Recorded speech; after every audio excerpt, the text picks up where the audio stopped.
What do you mean you canceled the reservation? I gripped my phone tightly, stepping away from my desk at work to find a quiet corner in the hallway. My heart pounded in my chest as I tried to process what my mother had just told me. The engagement party is this Saturday. We sent out invitations weeks ago.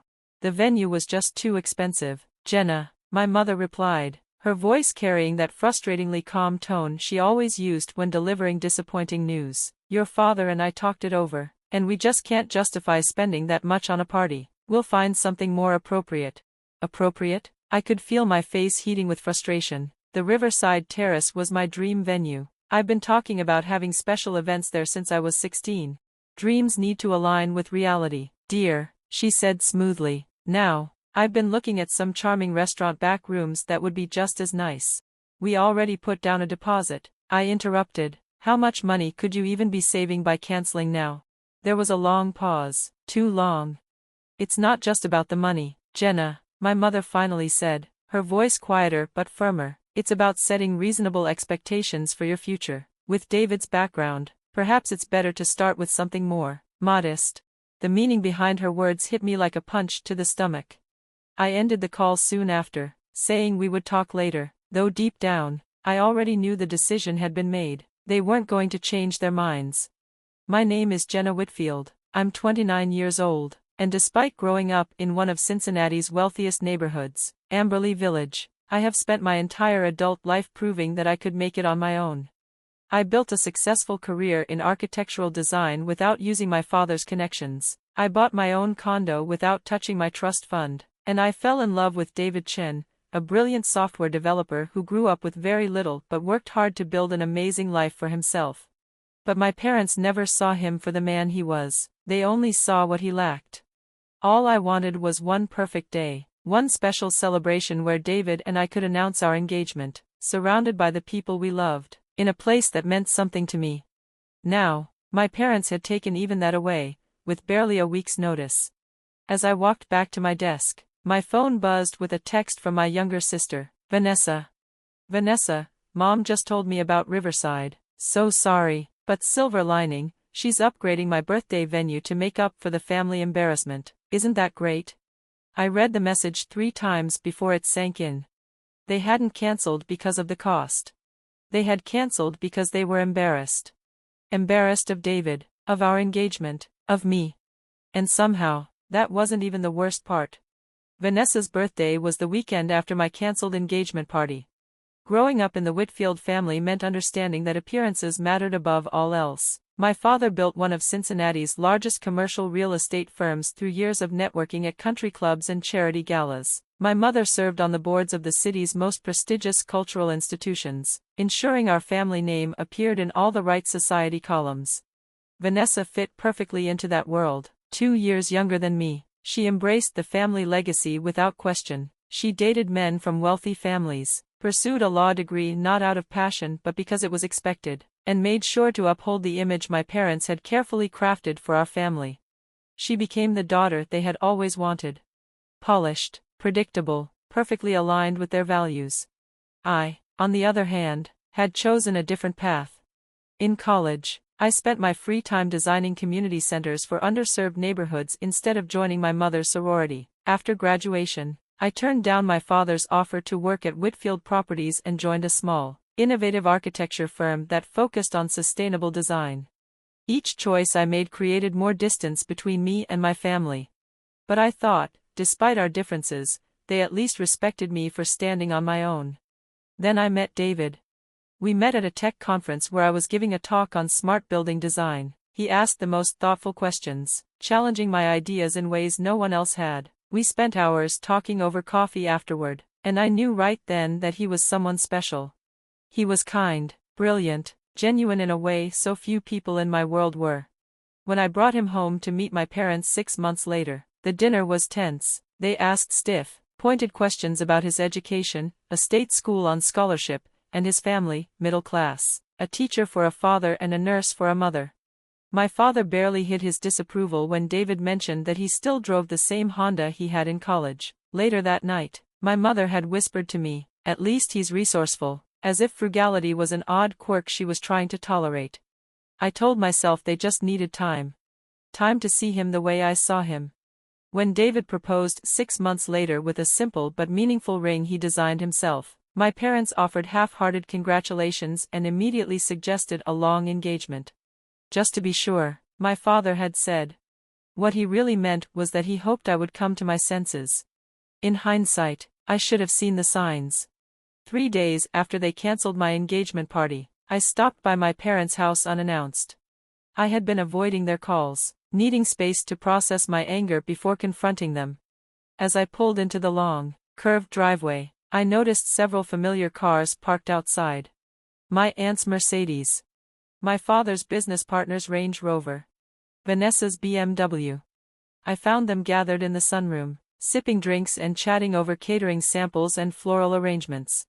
My mother was pointing at a table layout. The Riverside Terrace has such lovely natural light, she said, and with the head table positioned here, overlooking the river. What is this? My voice cut through the conversation, making them all turn toward me. My mother barely flinched. Jenna, we didn't know you were coming by. We're just finalizing details for Vanessa's birthday celebration at Riverside Terrace. My stomach dropped. The same venue you cancelled for my engagement party? My voice was calm, but I felt the rage simmering inside me. An awkward silence fell over the room. Vanessa looked away, at least having the decency to seem embarrassed. I told Mom it was too soon after your situation, she admitted, but she insisted the venue was perfect and already available. Available because you cancelled my reservation, I said slowly, the reality settling in. My father stood up, adjusting his golf shirt. Jenna, let's discuss this privately. Why? I demanded. Everyone here already knows the truth. You cancelled my engagement party, claiming it was too expensive, only to book the same venue for Vanessa's birthday.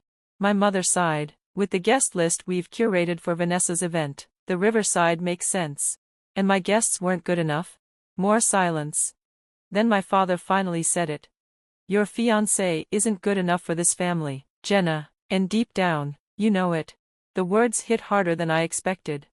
And in that moment, I finally saw them for who they really were. Their conditional love. Their shallow values. Their certainty that they knew what was best for me. So I turned and walked out. And for the first time, I wondered if they ever really knew me at all. It all made perfect sense now. They were trying to control everything, just like always. This time, they were planning a reunion, but on their own terms.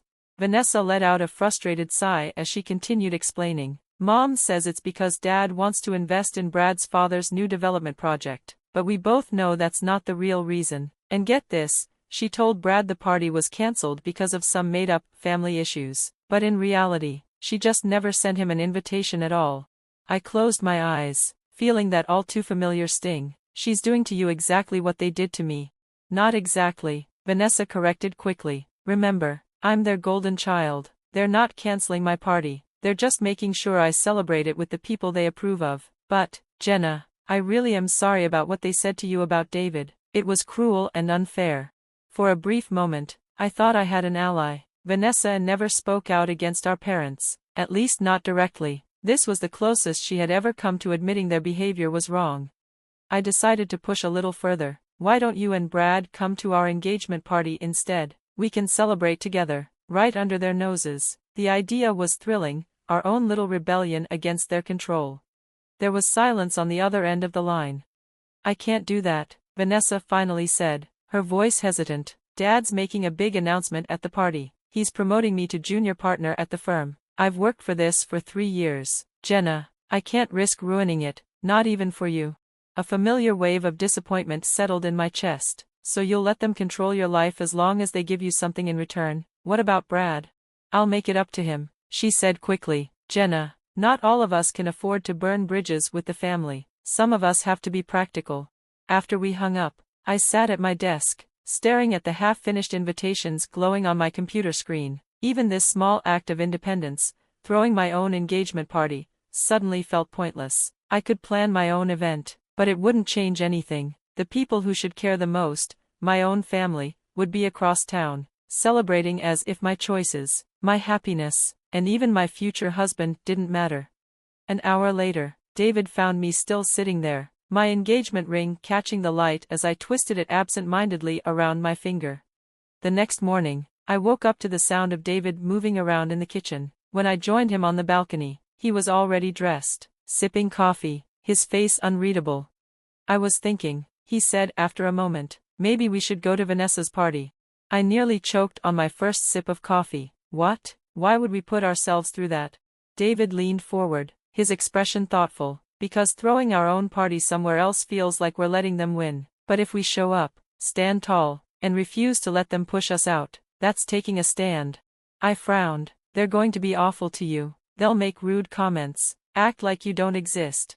He shrugged. "They already think I'm not good enough for you. What's the worst that could happen?" By the time we arrived at the Riverside Terrace that evening, my nerves were shot. My hands shook as I smoothed my dress, my stomach twisting with anxiety. The venue was breathtaking. Massive floor-to-ceiling windows overlooked the Ohio River, casting a soft glow over the elegantly decorated tables. Expensive floral arrangements sat at every corner, and the chandeliers above us sparkled like something out of a fairy tale. It took less than a minute for my mother to spot us. Her smile faltered, just for a second, before she recovered and walked toward us with the grace of a seasoned hostess. "Jenna," she said, her tone light but cool, "what a surprise." Then, lowering her voice slightly, she added, "And David, darling, this is a private family event. We didn't send you an invitation."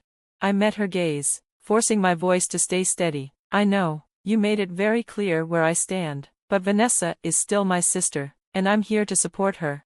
My mother's smile tightened, though she kept up the pleasant act. "Of course, that's very mature of you. Just, please don't make this evening about your situation. Tonight is about Vanessa." With that, she floated away to greet other guests, leaving David and me standing there. He gave my hand a reassuring squeeze. "You okay?" he asked softly. I forced a small smile. "I will be," but honestly, my confidence was already fading. The night dragged on painfully. My father barely acknowledged us, too busy schmoozing with the Hendersons, especially Jonathan, the man they clearly wanted Vanessa to be with.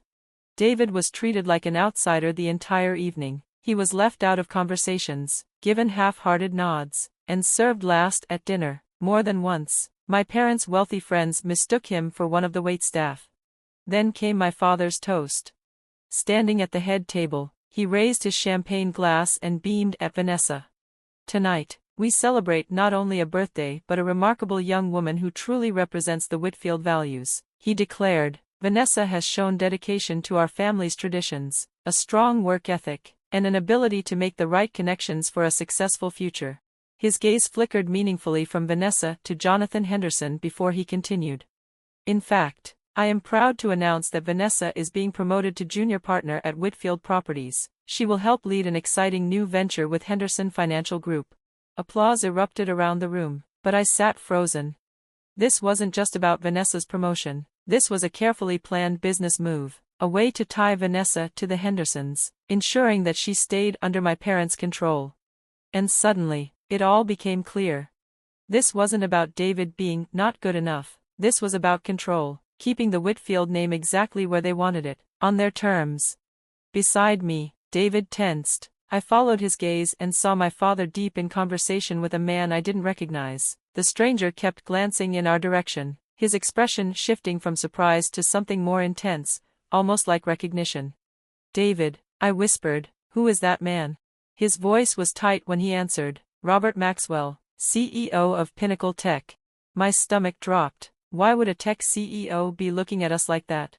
Before I could process it, David stood abruptly. "We need to leave, now." As we slipped away, I cast one last glance back. Robert Maxwell had pulled my father aside, speaking quickly, his eyes flicking in our direction with unmistakable urgency. Something had just changed. I didn't know what yet, but I could feel it.